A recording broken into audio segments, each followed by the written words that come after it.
Hello guys, my name is Dalton Silva, aka FNAF N1, and I'm finally back in YouTube, uploading videos after nearly a year of losing my account, but I finally got it back. And I wanted to talk about something. Video games are great, and one man, Scott Cawthon, created his games. However, he kind of got negative feedback from it, saying that the characters in his games look kind of terrifying. But he took this to his advantage and created my favorite game of all time, Five Nights at Freddy's. And today is its 10-year anniversary, so that's why I'll be going over my history with the game and its franchise. So the first game, it wasn't really much than just a horror game at first. I mean, it was the first horror game I played, and it was also one of the first games I ever played. And I liked it. I honestly liked it. I mean, of course, it was scary. I mean, yeah, I was younger back then, but I still liked it. And then a few months later, the sequel came out. Well, rather prequel, because the second game is actually a prequel to the first game, because FNAF 2 takes place in 1987 and FNAF 1 takes place in 1993. And that, pulled me more into the game and its franchise that would eventually grow. And I became more of a fan, definitely more of a fan than I was before. And then, a year later, in 2015, FNAF 3 came out, and it wasn't as good as the previous two, but it was still pretty good, and it gave me, more lore to look over and discover, how, William Afton did those things to the children. He killed them, and then they ended up turning into animatronics. And then a little while later, a few months later, FNAF 4 came out. It was okay, but after FNAF 4, I kind of took a bit of a break from FNAF, mainly because of how much FNAF 4 scared me. I mean, of course, it's a horror game, so why wouldn't it scare me? But it scared me more than the others, mainly because of the Nightmare animatronics. Plus, Scott said it was going to be the final chapter, so I was kind of upset about that. But apparently, he may have changed his mind about that, obviously, because in 2016, FNAF World came out. It didn't really attract my attention that much, mainly because it was different from the other games. But I got right back into the swing of it when Central Location came out. And I really liked that. It was the first game that felt a bit different from the others. Well, I mean, besides FNAF World, but I mean, the first canon game that felt different from the others. And then next year, 2017, we got Freddy Fazbear's Pizzeria Simulator, also known as Five Nights at Freddy's 6. I loved the game. I mean, yeah, it was a bit difficult, especially at the parts and we're in the office. But I also kind of got a bit sad, too, because it felt like that was going to be the end to it all. Because, the ending, the canon ending, it kind of felt like it was going to be the end.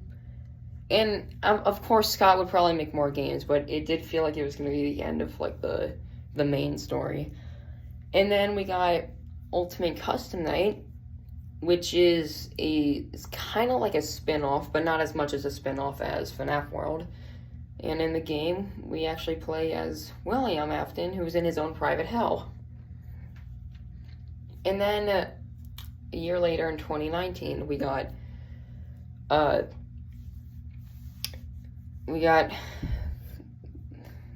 Nights at Freddy's VR Help Wanted.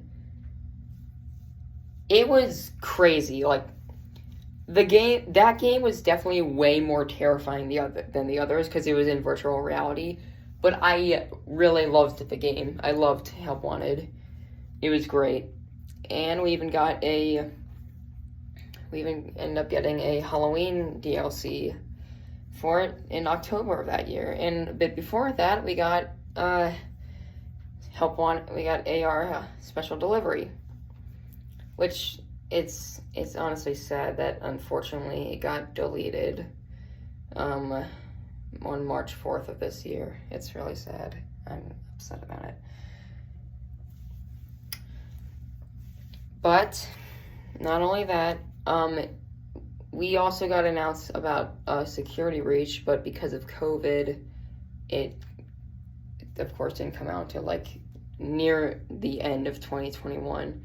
And for some reason before that, we got Fury Rage, and we also got Freddy in Space Sim too for some reason. But security breach, in all honesty, it was okay. It wasn't as good as the other main games, but it was better than all the spin-offs. And I also do love their books. I read The Silver Eyes, The Twisted Ones, Fourth Closet, yada yada. And we even got a DLC for it, Ruined, in 2023, which I will be honest, I was a tad bit disappointed with it, but it's okay, because I still love this franchise nonetheless. And, of course, the FNAF movie, when it came out in October of 2023. I was so excited to see it. I waited 8 to 9 years for that film. Ever since it first got rumors about there being a movie in 2015, somewhere after FNAF 4, I was hyped. I was super hyped. And I wanted there to be a movie even before then. So I was just so excited to finally see it after so long. And I told everyone at school about it, and they were all, like, excited for me to go and see it because they wanted me to be happy. And I brought, like, all my friends to see it, too. And I do love it. I really did love it. Of course, the games are better, but I still love the movie nonetheless. And I'm just glad that Scott finally came around to doing it. I know he's retired, but I still love the man's work. I still love what he did. And of course, we all got the Into the Pit game, which is based off of the first book in the Fazbear's Fright series. For today, it makes sense. Give it for the 10-year anniversary.